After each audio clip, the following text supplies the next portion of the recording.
kind of an interesting conundrum that they're in, and it seems like there might be an odd man out somewhere there. It's going to be very interesting to see how these puzzle pieces are put together, because if you're letting Alonso walk, that's 35, 40 home runs out the door.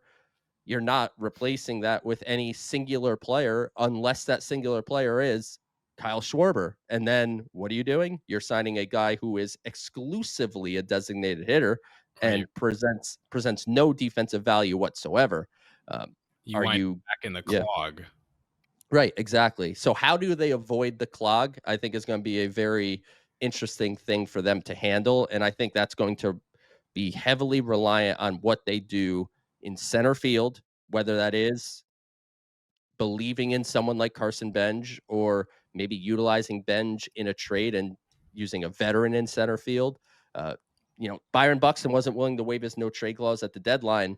Maybe you call in the offseason and go, look at the Twins. Are you sure you don't want to go Right. somewhere else? Defensively, second base. What happens with Jeff McNeil? What happens with guys like that? A guy like Ha-Sung Kim is a free agent. He declined his option. You're not getting so much run production out of him, Right. but boy, is he going to be a fantastic defensive center fielder, and he could steal bases.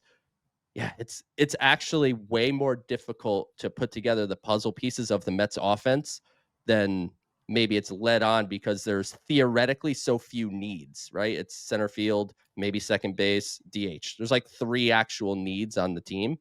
And But it's like but one of those yeah, things when you plug one, it like shifts everything else, and that's what exactly. makes it complicated.